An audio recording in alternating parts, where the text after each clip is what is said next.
Hey guys, welcome back to Sketch Day. I'm Spencer, where every day I give you something new and interesting about how to draw, sketch, and see the world around you. And this week I'd like to kick things off with an iPad Pro video. I have my iPad Pro, seems like I always do that, here with me today. And we'll be sketching in Procreate app on the iPad Pro and showing you something that actually one of you requested. So just as a reminder, if there's something you'd like to see on the channel, feel free to leave a comment below. I'll take a look, and if it's a great idea, then I'll definitely work it into the queue. I have a long list of videos I'd love to do, but this one kind of made sense because of what we did last time. So let's kick things off. If you don't have an iPad Pro or a tablet, that's okay. You can grab a piece of paper. Tracing paper works really well for exercises like this, and come sketch with me. So let's get started. So I have Procreate open here on my iPad Pro, and hopefully you can see this well enough. So I have Procreate open here on the iPad Pro. Again, if you don't have an iPad Pro or the same tools that I'm using, rather, feel free to use anything. The principles are what matter. Now I'm just going to use one of the built-in brushes here, the HB pencil, and make sure I'm on a new layer. I've created a canvas that is the size of my iPad screen, so it's the Retina size canvas. Now to start, well, I'll just let you know I'm drawing a motorcycle helmet. That's something that someone requested, and last time we did a VR headset on the iPad Pro. This time, however, I'm just going to start by sketching out a rough human head, okay? So this is kind of how I do it. Start with kind of this ovoid shape, okay? And line down the front, okay? So essentially, I'm splitting this head, right? This is where your nose would be, that kind of thing. And I'm saying, hey, here's my face. Okay, great. A little neck action in there. So I've got something to work with. Now I can drop the opacity back. And I'm actually going to go ahead and sketch in where my nose would be. Maybe just simple lips. And for the eyes, I'm just going to do just these little slits here.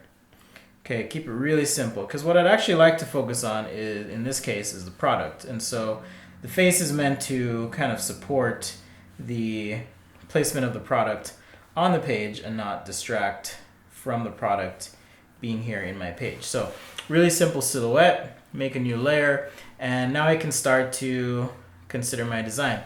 Well, the first thing I'm noticing is, hey, what if you're sketching, and in this case, I sketched it in a weird position on a page. In Procreate, there's this little arrow key, or button rather.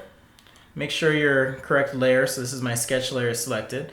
If I tap that, I'm given this manipulator, so I can do things like make this a little narrower, or I can rotate this, because what I'd actually like to do is sketch this with enough room to have my helmet work, okay? So once I'm good with that, I just hit the arrow again, tilt my iPad Pro up, the interface refreshes and rotates, and now I'm in business. So on my new layer here, I'm going to use, this is kind of something animators do, or illustrators, but I'm just going to use a blue pencil technique.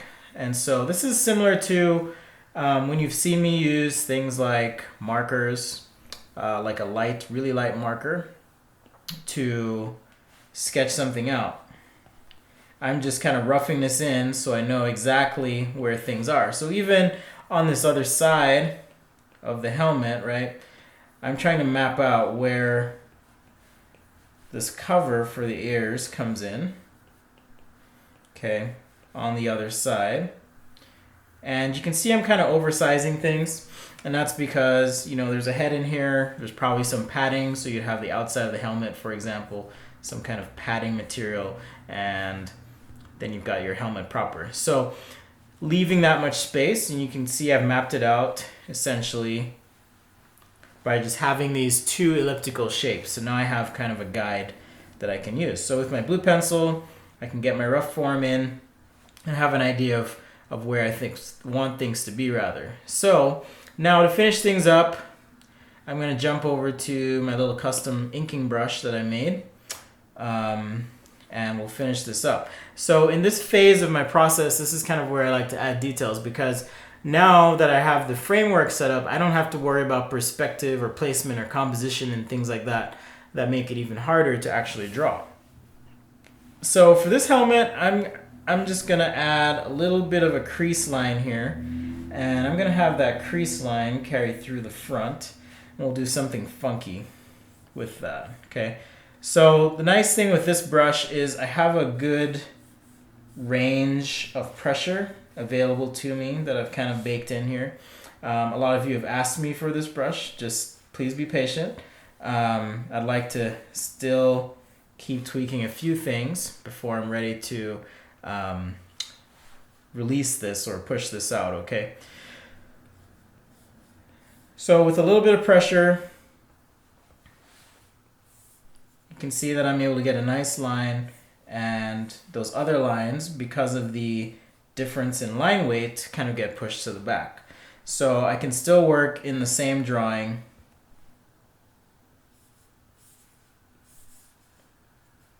as my construction lines. Just a nice way to be able to build something up and actually have a nice clean drawing in the end. Okay, so let's say I want to build some kind of visor in here. Well, you can see, and this is just something that I like to do in design, right? So let's say the helmet itself had a crease here. You know, we can kind of bring that through. And this could mean one of two things. For example, if we've got a full face shield on this helmet, we could potentially bring this down and finish out the front of our helmet like so. You know, if this is a full face mask helmet, and just kind of erase. So pushing your lines through and extending them as you design or draw something is a really great way to add some organization to your sketch. So I'm using that feature line to then become a part of my design. As a bonus, if there is any functional advantage to having the crease line here, great. You know, I could say something like, oh, well, you know, at this point where the visor breaks, this is where I have some added polarization in the helmet, perhaps. I don't know. I'm just spouting things off right now, but the idea is that as you design something or as you sketch or draw, illustrate, it's good practice to, you know, bring those elements through, and it kind of unifies your design and your drawing quite a bit as you're doing it. One of the things I covered in a previous video was contour lines, and this is where a contour line could potentially come in handy, so just want to go over that again. So if I just draw a line like that on the front and then break this line here, I'm actually showing some directionality to these surfaces. So again, useful technique, but today I'm actually going to color this out. Okay, just add a little bit of color. And I'm gonna tweak my sketch here before I actually do that. So I'm gonna tweak the front right here. And you need to have some way to flip this up, right? So now this is where I can take my other line, like so, and maybe bring that through and down. And so now I am, you know, kind of breaking that line, but also giving some functionality to this visor. Okay, so for you motorcycle enthusiasts out there, I am not one of them. So if I've completely butchered this helmet, that's okay. At least that's okay with me. It might not be okay with you, but it's okay with me. I'm just having fun here. So maybe we won't call it a motorcycle helmet if it really offends you guys. All right, so you can see I'm just kind of working with these lines and kind of bringing them into the design, right? So even though this line no longer continues, the implication of the movement of the line is such that, hey, there's a connection or relationship between these lines, okay? And in some cases, you know, maybe not a helmet product, you might not want to have part lines all over your helmet, but in some cases it may be, useful to add part lines, right? Where you have different materials or pieces coming together to form your product.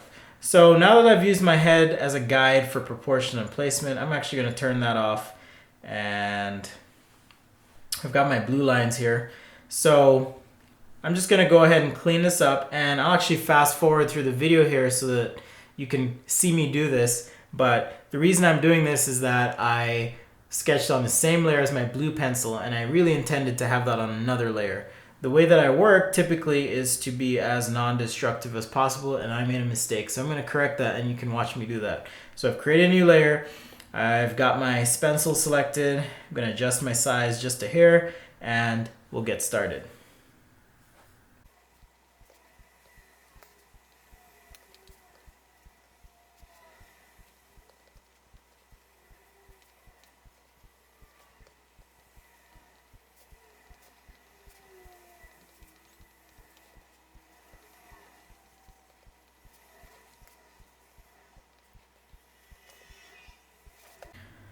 Okay, so now I'm in a good spot where I feel like I can start to add color. So pay attention to the layer order. I'm actually going to create a layer below layer 3. Yes, I'm horrible at naming things, but layer 3 is the top layer. So typically I'll put my sketch at the top layer. One question I've had quite a bit in my demos using Procreate or other digital sketching packages is, why don't I just fill in the sketch with the color? Well, the problem with that is I am now constrained to modifying those colors within the line. So basically I've got pixel touching pixel, and it's not as easy for me to go back and change something. So in order to be as non-destructive as possible, I like to leave the sketch on top and then play with everything else below. So that's why I employ more of a paint and erase model. So I'm going to pick a nice kind of reddish orange here, and this is going to be my base color for my helmet. So by paint and erase, I mean I paint, color in the lines. So here's an example of painting and having everything bleed out. And then, right, because I'm on that new layer, when I erase, I'm not actually erasing my sketch lines, but rather erasing just that color that is independently on that layer. So that's why I do things the way I do. So in case you're wondering, and maybe part of it is that most of the work I do for clients, and I don't usually get things right the first time. So in order to afford myself some flexibility in the design process, working with layers is a tremendous help. Okay, so I've got some base color in.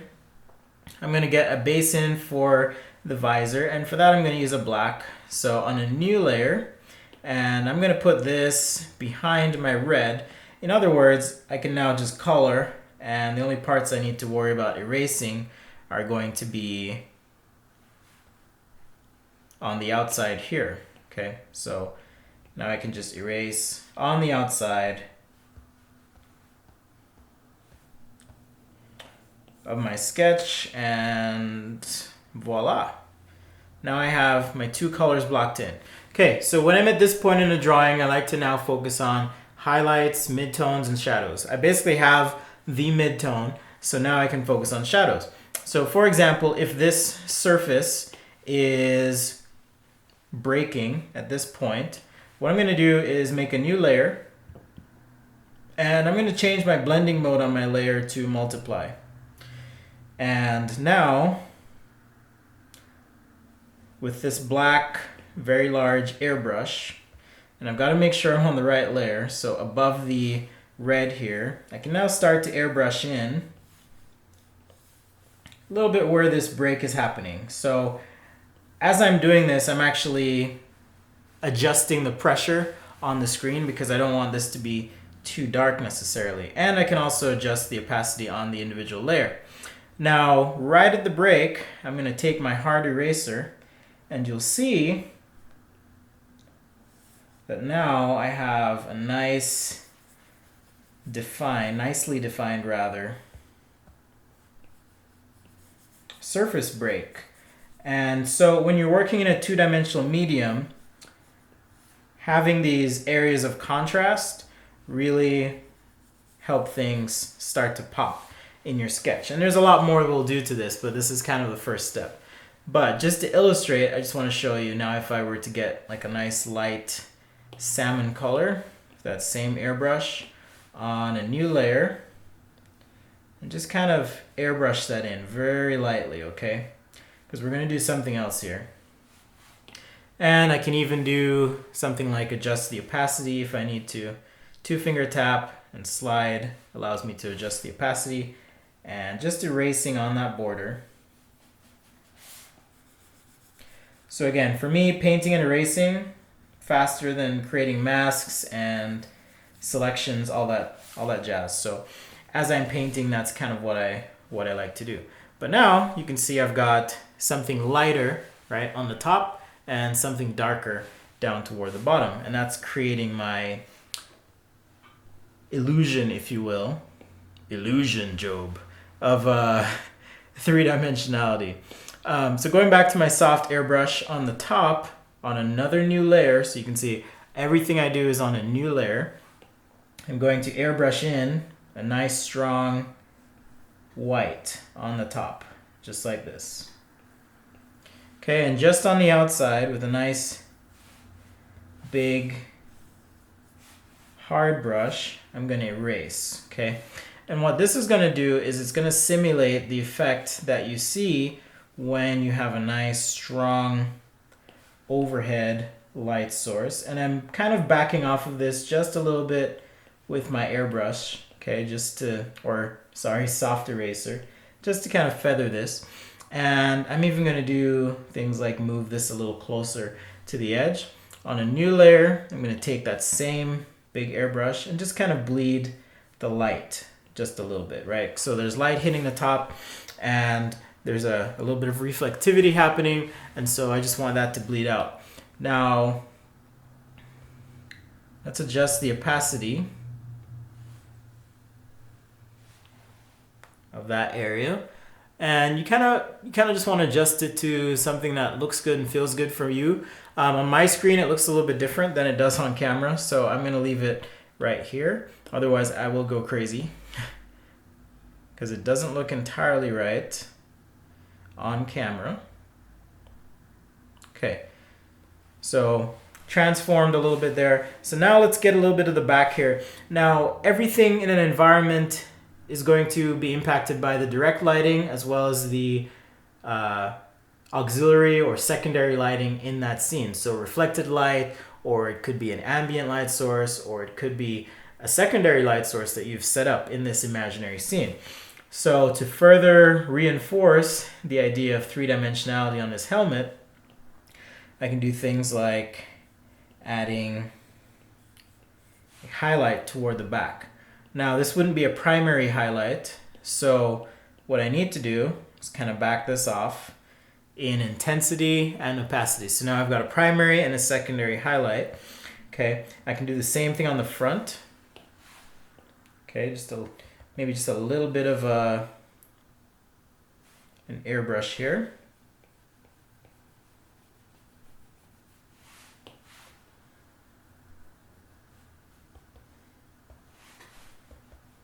There we go. I used the wrong eraser, so I'm going to use my hard eraser. Get rid of some of that. Okay. Maybe a little bit reflective there. So we're good. So now I can turn my attention, so you can see how many layers it takes to really get a good drawing that affords some flexibility. It's really tough, but it's worth it in the end because I can change the color. I'll show you guys this in just a sec. I can change the color of my helmet and I'll have a completely different experience. So now let's take a look at some highlights on the visor portion. Okay, so I've got this round brush and I'm just gonna go ahead and sketch in because I'm gonna sketch and erase. So it's kind of the opposite approach where, as before, I airbrushed and used a hard eraser. I'm using a hard brush in this case, and I will use a soft eraser, okay, to kind of tone this down, like so.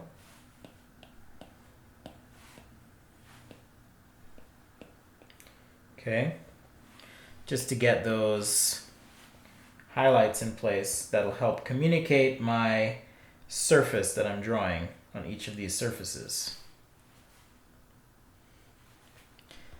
And let's go ahead and mix it up and use the soft airbrush. And I'm just going to use that on the entire front of my helmet.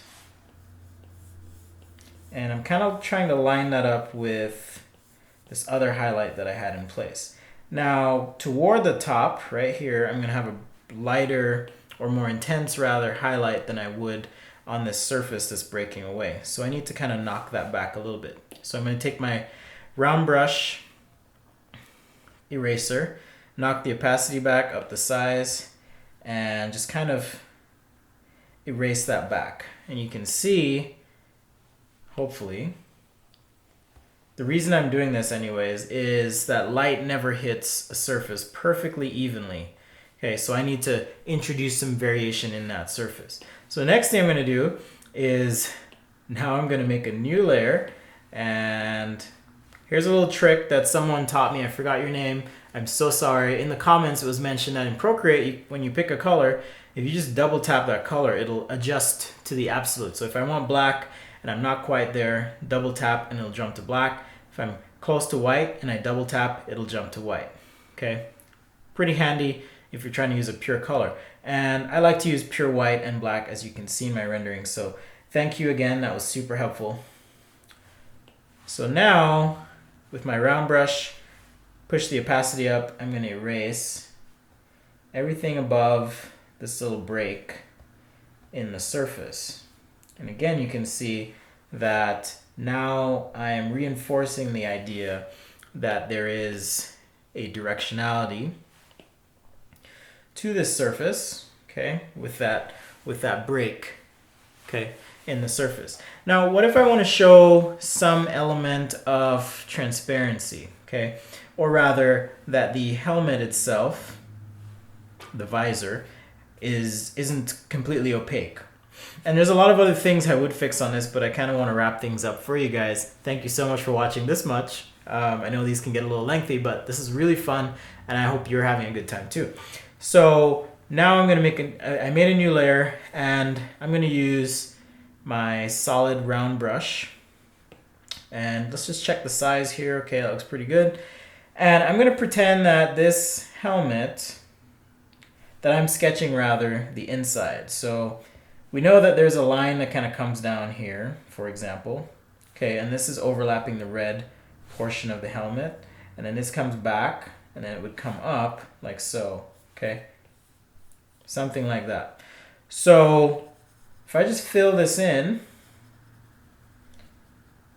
and it doesn't have to be the neatest thing ever, okay? I'm just going to fill this in. If you wanted to, you could fill it in with the silhouette of a person, for example. Actually, I'm just going to go ahead and fill this in too. And now, in my layer, just double tap. I can adjust the opacity and keep this light enough. And hopefully you can see this. Keep it opaque enough, rather, that it feels like I'm seeing inside the helmet, okay, right at these points. So the last thing I want to do is add some highlights. So double tap, I've got white, and I'm just going to add some highlight spots to this sketch. Just little bits of white to kind of reinforce the reflectivity in certain spots, or shininess rather. Okay, so where I have a black line, for example, right here, I'm just going to sketch that over in white. Kind of do this 2-dot thing on the helmet, even just throwing in a little double white line to suggest that there is some thickness to the front there.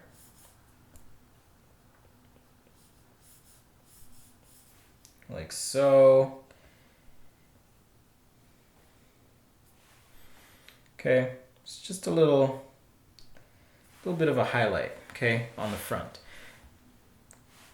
All right, well, hopefully you guys have learned some good stuff. There's my quick rendering of a funky, maybe futuristic looking motorcycle helmet. Maybe it's something for a shock trooper if you're doing a little sci-fi type thing, I could see where, you know, maybe we could add a few more details. For example, whoa, if we wanted to add a couple holes here on the side, then take some white. Now I've got a few little breathing holes in the side of that helmet. Pretty cool. So it's interesting how you can play with lights and darks and really create some three-dimensionality in your drawings. Hopefully you guys have picked up some great stuff. Again, if you don't have an iPad Pro, it's okay. These principles apply to markers, pencils, pastels, you name it. You just have to think about your tool and how to use it. And that's why I say practice is the most important thing. It doesn't really matter what you use. It's the amount of time that you put into dedicating effort into becoming a better artist. Thanks for watching. If you'd like to connect with me online, one of the best ways is to leave a comment below each video that I post every day. And feel free to interact with other people in the comments as well. You can also find me on Facebook at facebook.com/sketchaday or on Instagram at sketchaday.com. I am on Twitter at Daily Sketches. Most of the time I just post a link to the video, but I promise I will get better at this. You can also now, if you'd like to support sketchaday.com, that's me, and this thing that I'm doing, you can find me on Patreon. And Patreon is a little bit like Kickstarter, where you make a contribution or decide to pitch in some help to the thing that I'm doing and providing for free. So if you wanted to give $1 or $5 a month, you could sign up and automatically I would receive a contribution toward this effort. And that means things like new materials, being able to test new products, being able to improve lighting, cameras, and all that good stuff. Because I love what I do, and hopefully you can feel that. And thank you so much. We're now at 42,000 subscribers on Facebook. I hope to look back at this in a year and say, wow, we've come a long way. We've reached 100,000. That's my goal. So please share this video if you love it and tell a friend. Thanks again for watching, and we'll see you next time right here on Sketchaday.